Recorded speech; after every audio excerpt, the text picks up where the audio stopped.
guys. With the NFL Combine just finished, we are going to be diving into the NFL Draft for 2020. We have a few Longhorns that are eligible for the draft. Not a ton of guys, but a fair amount. We're going to review kind of their strengths, weaknesses, maybe give a little bit of projection, some analysis on them, and just speculation heading into the draft now that we're in off season right now. Just trying to find topics to do, and this is a pretty good one, we think. Mm-hmm. Overall, just to start this off, kind of want to ask you guys, what do you think about our draft candidates for this year? For this year? Yeah. Okay. For 2020. Okay. So we had 4 invites for the combine? Four combine guys. Yeah, we got Duvernay Johnson, Colin Johnson, Brandon Jones, and Malcolm Roach. Yes. I think offensively the prospects are a little bit better. O-line guys like Shaq kind of always get drafted just because most teams need depth in general. But I guess who really stands out to me the most would probably be Duvernay and Colin, because they seem to be the type of guys that can add depth for any team right now, especially on offense. But yeah, those guys really stand out the most for me. Gotcha. What do you think, Matt? Yeah, I mean, comparing it to last class, I think it's better. Oh, well, yeah. I mean, we're still not where we need to be as a program, sending people to the league. I mean, we got some people that we're hoping can go to the second round, third round, and frankly, that's not great. But, I mean, Duvernay's got a great shot of making a lot of noise in the NFL. Same with Colin. Brandon Jones, if he can stay healthy, I think he's got a role somewhere. And Malcolm Roach and Shaq, they have good potential. Mm-hmm. Might be like free agents or late picks. So either way, I mean, I'm looking forward to see what all happens with these guys. But I mean, yeah, it's just it's another year where Texas kind of underachieves in terms of draft production. But I mean, that hasn't really stopped us from producing in the NFL. I mean, Poona Ford went late. Omenahu went late. Boyd's looking good. A lot of guys getting signed, just free agents that producing. So that's one thing that we always seem to happen to us is we don't like send a lot to the league, or we don't have like the talent that really gets there. Yeah. But we always have like one or two top guys, and back in the past I think it was like Malik Jefferson, or actually he was like a second and third rounder now I think about it. Yeah, but like rounder. Yeah. Or like Connor Williams, who went to the end of the late first. But then we have a bunch of undrafted guys that I don't know, were like scouted wrong, but like you go Poona and you go Omenahu, like I don't know, or some of our talent just kind of slips through the gaps sometimes. Yeah. And I don't know if that's something on us, and it might probably is, but I don't know. We just get evaluated a little differently sometimes. Definitely, and I think we'll touch on that a little bit more at the end once we review all the guys, because I do want to get into just why our talent isn't really being drafted like it used to be, because I do think there's some interesting reason to it all, and that it's not all just random. But yeah, like I said, we'll get into that a little bit deeper. But first, let's first, as a very late plug, please subscribe to our channel. I forgot to say that at the beginning of the video, but I'm saying it now. It's very important that you do. It'll help us grow and continue to pour out good content for y'all. And we love hearing y'all's feedback, so drop us a comment as well. Or a like. Now, or trash us in the comments. Yeah, or do that too. That works. You know, we've been getting a little whatever bit of that. gets you here. Yes. First let's get into Devin Duvernay, who seems to have the most hype of all the Texas players at the moment. Probably go the highest. Well, I don't know. Between Duvernay, Jones, and Johnson, they all bring very different reasons as to why they might be drafted before the other. Honestly, all three of these guys, I could see them all going in the same round. And I think in any possible order that you can mix that, I think are all very reasonable possibilities with them. The main reason I say that is this receiver class this year is probably the best ever for not necessarily like elite talent, like a handful of guys. Like I think a few years back, it might have been 2014, like had very elite receivers, but they didn't have as many. No, the depth as really they do good this year. Like you could, like 10 guys on, like you're still getting really quality talent. Yeah. And Definitely. I think that's a trend that you're just seeing in general with football. The receiver position seems to be really I mean, yeah, it's taking the off. offenses we see now. You just Yeah. get a lot. You That's just get what a it lot is. more guys. Absolutely. More weapons that coaches and play callers are taking advantage of. But Duvernay, just to kind of review, he had a baller season last year, well over 1,000 yards, nearly 1,400, 9 touchdowns, so not a crazy number, but a good amount. Had some very long catches and overall just very productive. And really very impressive to the eyes. Mm-hmm. It was kind of frustrating. As enjoyable as it was to see him succeed so much his senior year, I found it a bit frustrating too, because I'm like, we haven't been using this guy correctly for the previous 3 years that he was here at Texas. But nevertheless, it was great to be able to see him just take off and really shine in that slot position, which in our offense seems to be kind of the golden area that any receiver would want to be in. But then at the combine, Devin did awesome as we all expected. Ran a 4.39, which is really great. It was like a top I think 5 or 7. Yeah, something. It was like tied that. for 7, honestly. Yeah, but yeah. within the top 10 range. Yeah. Of receivers. Ironically, though, like I think I heard that was actually a bit disappointing. Oh, Because I heard that he was like running like in the mid 4.3s. wow. So Yeah. I don't know. I mean, I don't know him personally, and I'm not that deep in the insider information. But from what I heard, he actually has done better before. It seemed like a lot of the receivers ran slower than I thought they would. I think Jalen Reagor ran like a 4.47. Yeah, Or maybe there was slower something than up at that. the clock. I saw a few things about that as well, where they were critiquing the timing of the. Yeah, I don't know. Reagor complained about the timing, like when really? it started, and then CeeDee Lamb ran a good 40, but I thought it'd be a little Nothing bit better. crazy. Yeah, I mean, what's his name? Henry Ruggs blew it out of the water. Yeah, that Yeah, was insane. 4.27. Yeah. Damn. Man, yeah, it's funny. I think I saw on Twitter today, a little bit off topic, but there. I think Bo Jackson, for whatever reason, was like trending on Twitter today, and like I was like, why is it trending? And like for whatever reason, people were tweeting about how apparently he ran like a 4.1. Yeah, he did. No, he didn't. Really? I'm like, Yeah, he did. Is that possible? Yeah, yes. Is that humanly possible Yeah, to run a that's that- 4.1? Yes. Like a 4.1 flat? Yeah. Hold on. I think Usain Bolt's 40 time. Well, I mean It's that's mathematically- Usain Bolt though, not a Yeah, giant dude. football He player. he ran a 4.1, 4.13, dude. God. Yeah, I was like, that's definitely right. And he's a big dude too. He's not like a No, sprinter. that was a once in a lifetime athlete. Was right that there. laser? Did they have Gosh. lasers back then? Oh, No, probably not. It was no. an 86. Yeah. Yeah. But still, I So mean, it was a guy. I mean, still. even if it was a little fast, Even if could've it been was like a little 4.2, and like, even that's then, still, it's like, yeah. insane for Yeah. the size. Anyway, back to Duvernay though. Didn't do the bench press for him. His Yeah. vertical was 35.5. Pretty good broad jump. He did most of the little combine result tests. Overall, did pretty well. Just looking at his scouting report, seeing what the NFL scouts said, that with some of the strengths that they liked was obviously his speed. He has good separation.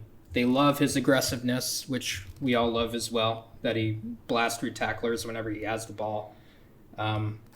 Great hands, and just good awareness in general. Now, their weaknesses that they listed, I found some of these interesting. The main thing that they seem to really kind of hit on is that he isn't apparently the most detailed route runner, which Yeah. I guess you could He say ran some of the that. same routes all the time. Yeah. In this offense. It was obviously. never super clean. Yeah. But did he really need to be? That's the Well, thing, he was though. working from the slot a lot, so it's Right, not. It's you- not you you have don't to- get it. You don't get a lot of like options. Right. Really. You just kind of get creative It's a with lot it. of crossing routes. Yeah, they say that he drifts over on deep digs. He's not consistent with his burst. I don't know if I buy that. I mean, yeah, these are guys that probably watch Yeah, like like two, tons of film. 30 minutes of Texas Duvernay So No, I know what they mean when he's not consistent with his burst because he runs like a 4.39, but a lot of the time it didn't seem like he was super explosive. Like in the short game where he should like turn and cut up field and outrun the corner. He didn't do that much. I mean, he was really effective downfield, like on go routes. He would get past the corner and make certain plays. Yeah, but I mean, Like I think when they're talking about him not using his burst all the time, they're talking more about in the short game and his ability to break long touchdowns out of like short slant routes and little 5-yard outs, stuff like that. Yeah. I think with Devin, you're not drafting a guy hoping he'll be your stud slot type of guy.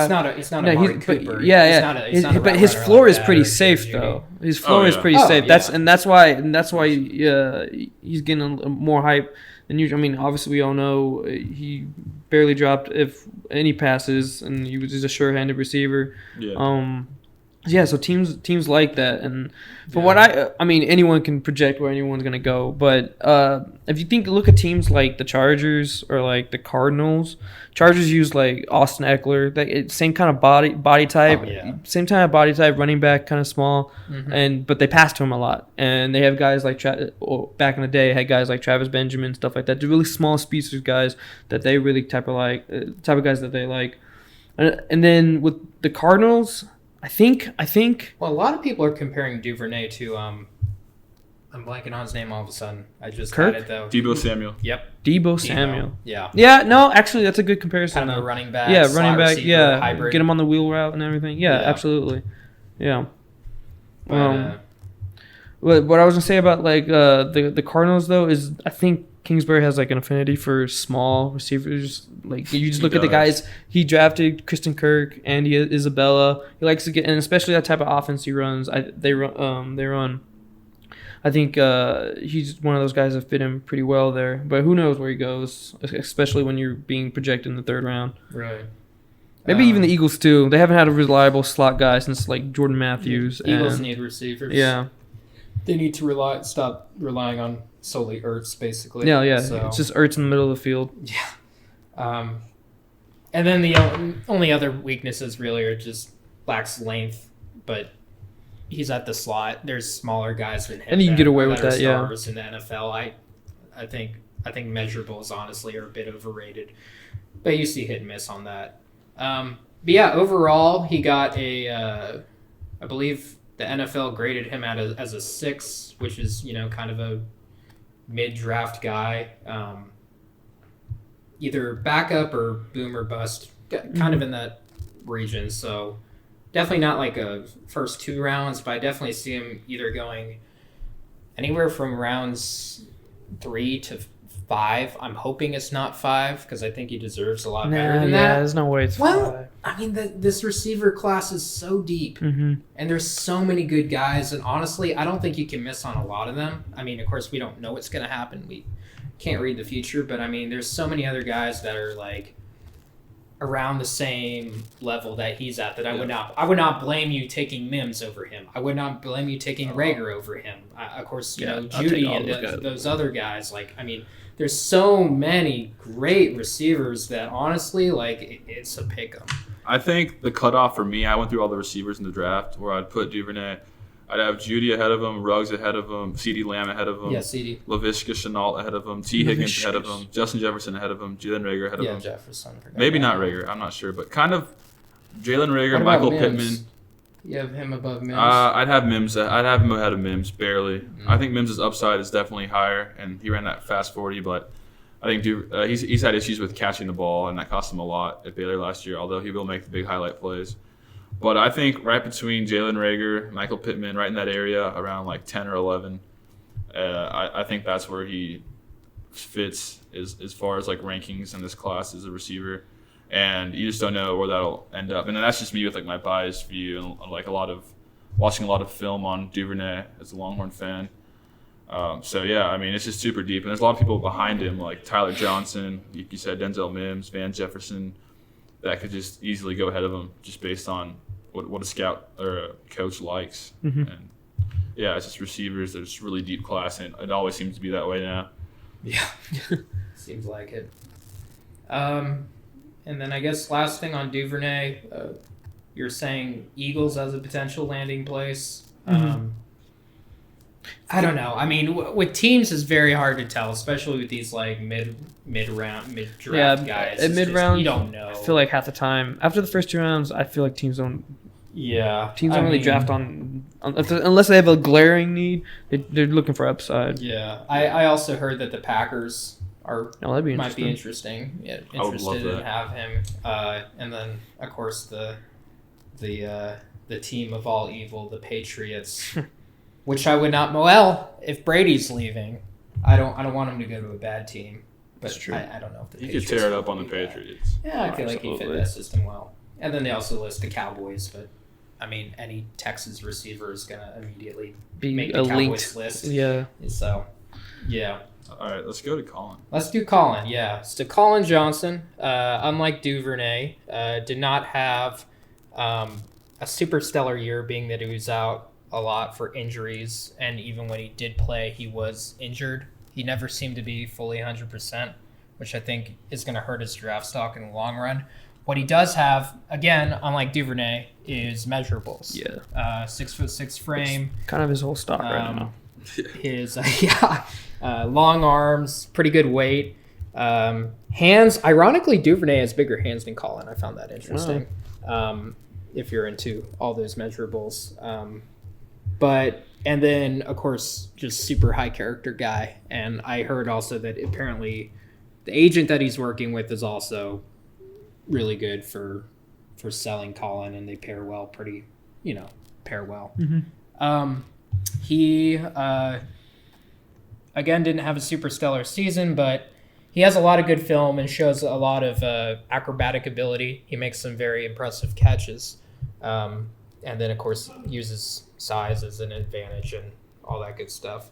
Got invited to the combine. Only did bench press, which he did 17 reps at, which apparently is pretty good.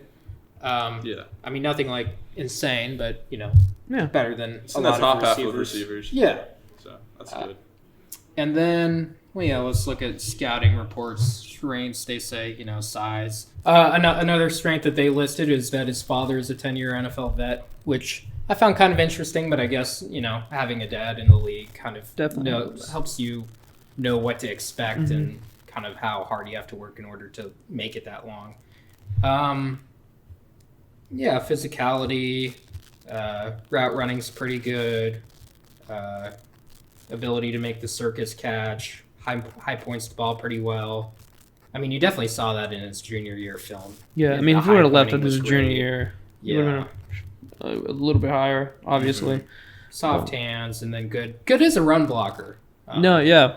I think that's kind of It's an an underrated edge. part of his game. Weaknesses that they say is just some critiques with like route running. Not really super big burst when it comes to speed. Not super elusive. No. Routes are kind of one speed and don't again with the burst. Gears down when turning to find a deep ball. It's pretty specific.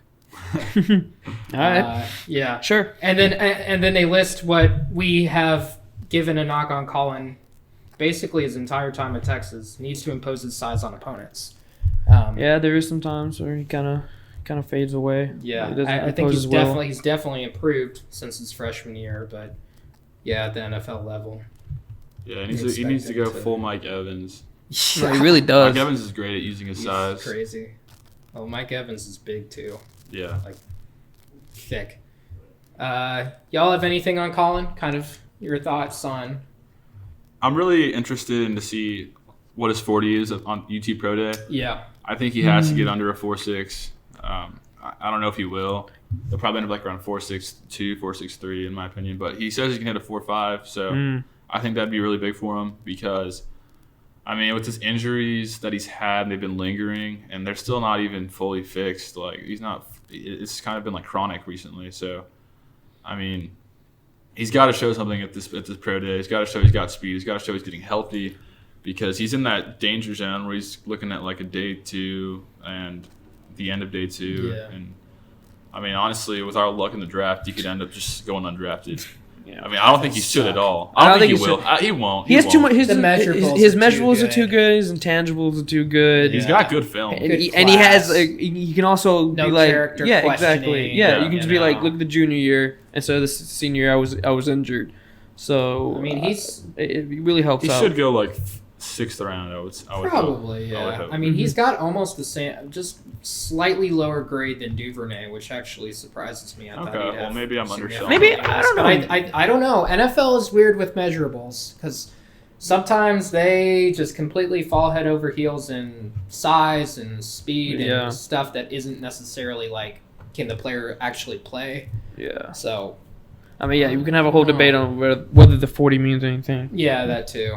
Some people say 3 cone means more. Yeah, so I don't know. Be curious to see where he lands. Yeah. I'm thinking either like the Saints, just because they like to take flyers on like anyone on like well-known. I forget the receiver from UCF, USF. Little Jordan Humphrey. Oh yeah, is LJ still on? No, that boy's cut. He got back on them though. Did he? He got cut and like got back. He got caught and got back on. I mean, that's the story of the NFL, dude. Cut back on, cut back on. Right. I'm sure he'll be invited to training camp. That's just how those things work. If they were on the same team. Another one interesting, Green Bay, only just because they like their tall receivers. Lazard, Adams. They really like those types. And then the Giants, because they don't have any size at all. It was Shepard, Slade, and Tate. There's really no size there. I mean, maybe they can bank on Evan Ingram doing all that dirty work. But, yeah, so those are the teams that I think we'll take a look at them. I'm hoping he lands with Green Bay. That'd be a good fit. Mm-hmm. Just a nice target for Rodgers. He'd look great in that uniform. Yeah, he would. I think that'd be a good spot for him. Yeah, Rodgers would definitely give him some balls that he can high point, So. Yeah, and then a few other teams that I saw that were apparently a lot of people were saying he might work well with is Buffalo. Yeah. Being for his size and everything. And then I found this interesting, but I saw it actually quite a lot. The Raiders. Yeah, I mean, after the whole Antonio Brown fiasco, they were kind of left with Tyrell Williams and I feel like Seth why wouldn't they just take like a Judy though? Oh, definitely. Instead, I just I'd take a lot of a star. I'd take a star immediately. I mean, there's a lot of receivers I would take over Colin.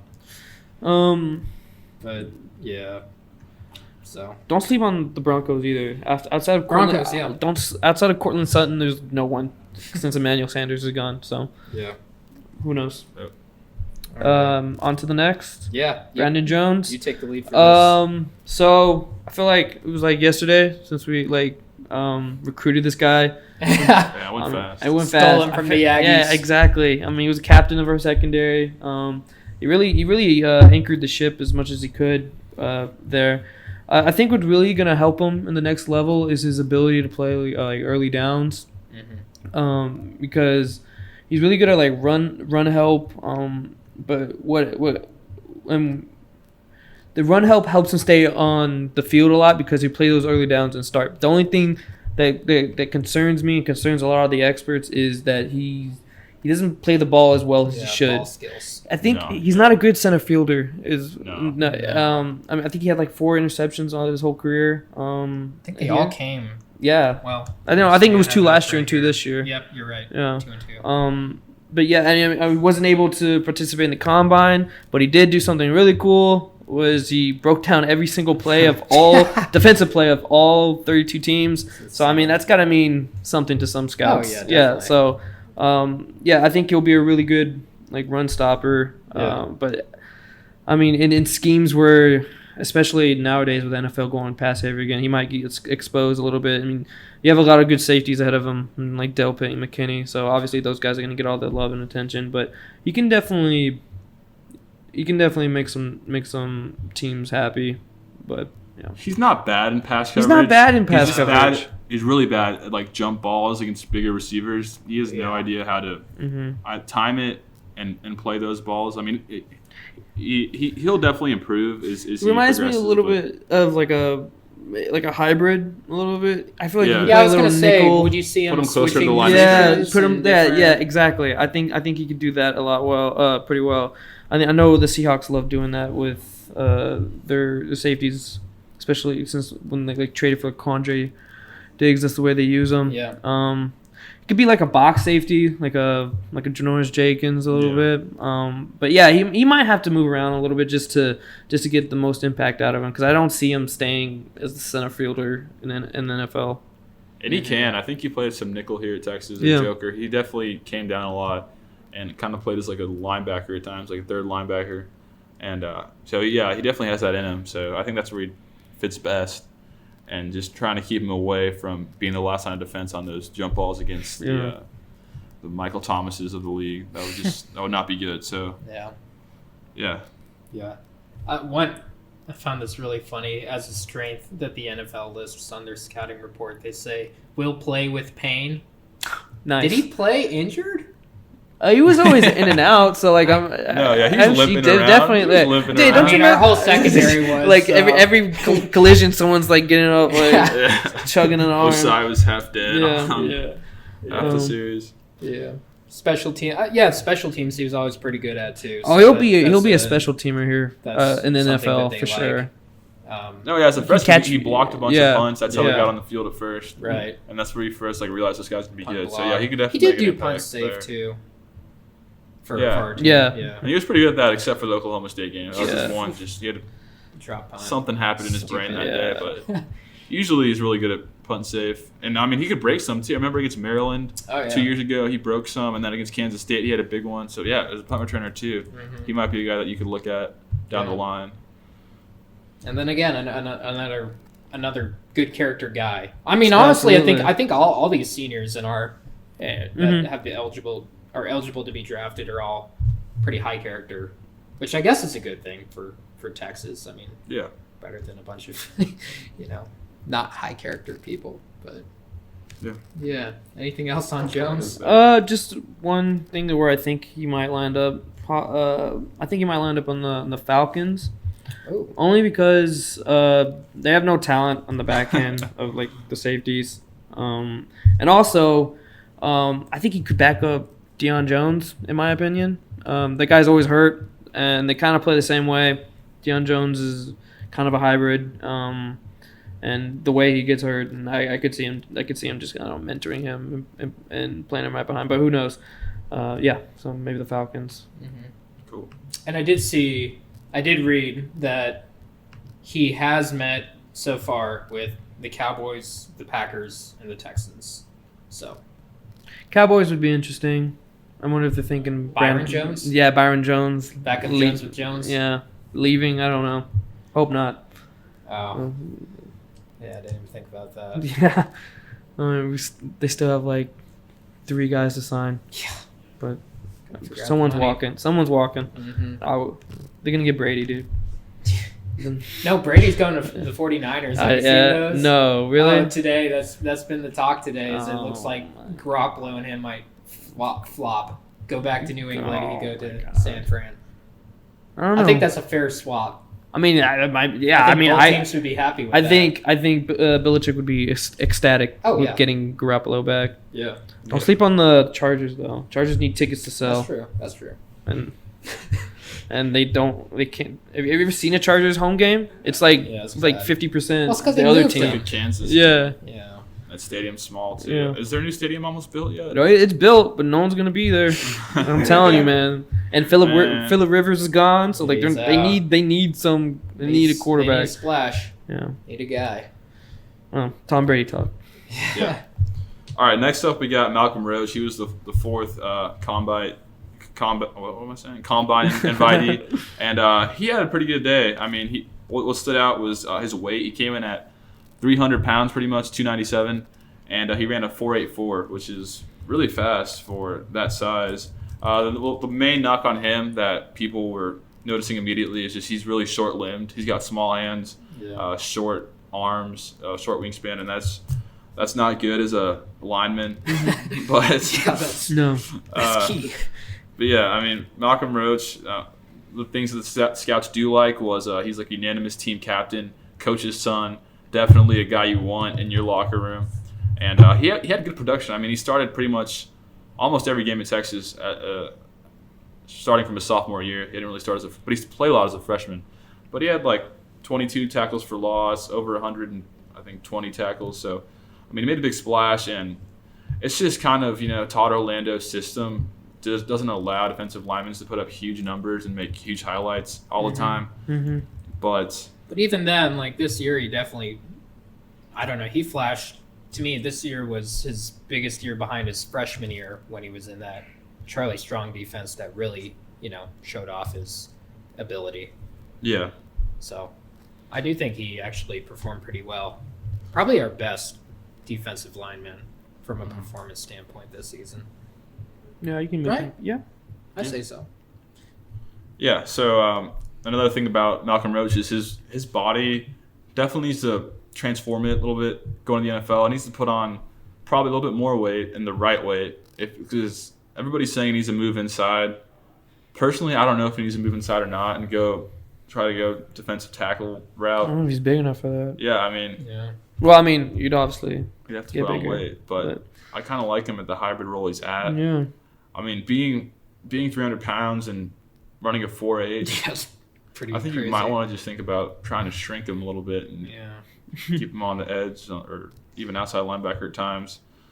But yeah, Malcolm Roach is a guy that I think will be. I mean, when you look at Texas, you look at the last few years. We've had good defensive line production. Charles Omenihu and especially Poona Ford, and these were all late drafted guys, kind of where Malcolm Roach is projected right now, or Malcolm Roach might even go undrafted. So I think scouts and teams are starting to catch on to Texas as kind of a pipeline for good defensive linemen that are undervalued, and you can get a good bang for your buck. So I think Malcolm Roach offers a really intriguing option to a lot of teams, and I'm hoping he can get drafted on in round 6 or 7. Some team falls in love with him. Hopefully, like the Ravens. One of my friends who's a diehard Ravens fan is really hoping they can get Roach. For some reason, he thinks he can fit well with that team. So, I mean, do you have any teams you could see him fitting with? No, we were talking earlier. I think the Ravens would probably be a really good fit. They're always looking to, especially balance their offense with their defense. The defense kind of stalled last year towards the end. But yeah, I can definitely see him there with Earl and Deshaun. That'd be kind of cool to see. Yeah, definitely. What about Seattle? And they love some Texas players. They love some Texas Yeah, players. do. Do they still have that? Let me see. I don't know their depth chart by heart right now. Probably not. That was more of just kind of a spitball thing. No. I mean, I could definitely no. I mean, they're always in. Pete Carroll. Yeah, Carroll's they pretty good with love evaluating the defensive linemen, man. Not lower end talent, but not top end. I mean, I could see him. I could see this team, the Seahawks, taking them and probably later. They're pretty stacked on the defensive line right now. They have a good vets and older guys right now. So, yeah, they have Ziggy Ansah, Jaron Reed, Poona, and Jadavian. Yeah, So that's a pretty stacked. Never mind. Yeah, I don't know how much playing time he's get A there. little bit of depth. Yeah, I really like the Ravens though. Yeah. That'd be a really cool fit. Yeah, I'm hoping that happens. He has that Yeah. personality type too. Yeah. Yeah, he'd fit in be well like with that. Not like a Ray Lewis, but in a way maybe. No, he was. No, Yeah, he he's got that definitely got today. that leader, that Yeah. voice. Yeah. So yeah, for sure. So yeah, that's Malcolm Roach for you. Hopefully, he surprises us and gets drafted sixth so. round. Mhm. What do you got on Shackelford? All right. Unfortunately, Shaq was not invited to the combine, but he's still 6'4", 300 pounds, and probably going to play some kind of interior lineman position. Yeah. Yeah. So I mean, the O line is any team needs O line depth because I mean, if you look at any season, and if you look at the bottom teams, it's because the O line sucks or the O line got injured. I mean, look at the record of the Cowboys with and without like Tyron Smith. Like it's bad. Yeah. So yeah, any team is gonna be looking for O line depth, and especially with the way Shackelford can really defend the pass rush. I think he did a really good job of that this year, and has done a great job of that. And his frame and his size, he looks like he can take on some of the fierce pass rushes there are. If he goes, I think he goes on day 2, maybe sixth round, 7th round, in my opinion. He kind of has the same makeup. Like I could see his career shaping up the same way Connor Williams did, in the sense that is his first year. I could see him being forced in a situation he's not ready for because this is the way some NFL teams just throw their rookie O-linemen. They just throw them in the fire all the time, and then struggling. And then second year, third year, you'll see him blossom a little more. Outside of that, I think he can make a difference for a lot of teams out there. One in particular we brought up earlier with Roach is the Seahawks, because the Seahawks ever since the Unger trade they never have secured that center spot, and Russ is always running around. So I think Shackelford would be a great fit there. Also the Chargers, if you ever watch them, Rivers is always throwing earlier than he wants to. But yeah, Shackelford is probably more of a depth guy in the NFL from what my read. Yeah. I mean, is there like a big demand for centers? See, that's the thing. If centers in the NFL, you have like your one center, but then your next center is just like an interior lineman, right. Someone that played center in college or someone that played center in high school or something. Yeah. So most likely he's not. I would say because he wouldn't play center, he'd probably play a guard position. Just because that's probably the next surefire way to get playing time. See, I think some team might take a flyer on him because he's a 4-year starter, captain at the University of Texas. I think that means itself something. is appealing That means to some teams that need center depth. And yeah, so hopefully that appeals to a team or two and gets drafted. Yeah. Cool. All right, next up, we'll stay on the O-line. Parker Braun. This was kind of a weird situation with Parker Braun. I mean, he came into Texas completely hyped up from Georgia Tech. Yeah. Because of he was great in that triple option system. He knew how to run block, and he was all conference like twice in the ACC. But everybody always questioned his pass blocking, and it definitely showed. It showed. It was not showed pass blocking. He's only been run blocking his whole life. Yeah, there was a lot of talk when he first transferred to Texas that he's going to redshirt this year, get better at pass blocking, That's right, yeah. get his full graduate master's degree in McCombs or whatever, and then is a redshirt senior this coming year play for us and hopefully improve his draft stock. I don't think he improved his draft stock here at Texas. Nah, he just kind of treaded water. Yeah, so I don't know. I don't know what he's going to do. I don't know if he's going to even pursue the NFL right now because I know he wanted to finish off his graduate degree. So we'll see how that goes. But, I mean, some team needs a good run blocker. Parker Braun could do that. Yeah. And even then, I don't know if his run blocking was, like, that great. Like, it wasn't serviceable. It was definitely his strength, but I wouldn't say it wasn't a world beater. Elite, you know? So, yeah. Like, comparing, and granted, it's not just one guy that makes the difference, but comparing, like, Vahe and Shackelford together not last season, I guess 2 seasons ago when Texas went to the Sugar Bowl. Comparing that group versus Braun and Shackelford this past season, Vahe was so much better. It was definitely better. And I wouldn't even call Vahe all that good. I thought so. I thought we ran the ball much better 2 seasons ago. Maybe, yeah. Like, look at the Sam package, and maybe that's defenders figuring out the system, and maybe it's Andrew Beck too. Yeah, I think that's a big part of it. But I know what you mean. I would say they're at least on par. Like there wasn't like definitely it wasn't. Like, this is way better. No, you know? I know what you mean. Yeah, definitely. Vahe's in the XFL, right? So, So maybe Braun can go to the XFL and team up with Vahe or something. And it's looking like a good thing. The product's not bad. The product's not bad. I'm watching. Yeah. Not at all. All right. Anything more on Braun? Or are we moving on to our last guy? That's going to be it. All right. Just kidding. We got Uno Mas. We're getting to the guys where it's like they might be doing something else. Good old Jeffrey McCullough. Shark, baby. The Shark. Came into Texas as a super highly rated guy. I think 5-star or like high 4-star. Yeah, borderline 5-star. Yeah, we were pretty excited about him. Seemed like a high character dude. Really excited to be at Texas.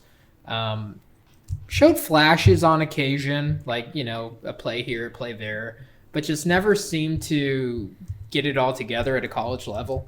I actually thought he was going to be a captain at one point. No, I thought he was going to be the dude. He seems like I've seen him like on the sidelines and, you know, before games and stuff, and he seems like a very vocal, passionate leader that, you know, has, you know, stuff together and all that. But he never got that captain position, and I think part of that is you can't make someone a captain that isn't good, for lack of a better term, or consistent. Good. Yeah, consistent. I'd say consistent. A consistent starter. He never was able to really lock down that starter position, and some of that you can blame on injury because his senior year he definitely went through those, especially after the OU game. But yeah, just kind of a guy that came in with a lot of, you know, excitement around his name, and just hit his ceiling. Hit his ceiling. Never. I don't know if it's a thing of development. I don't know if it was like he wasn't in the right system. I'm not sure what it was. I think a big part of it was McCulloch. He signed to Charlie Strong in Vance Bedford's defense.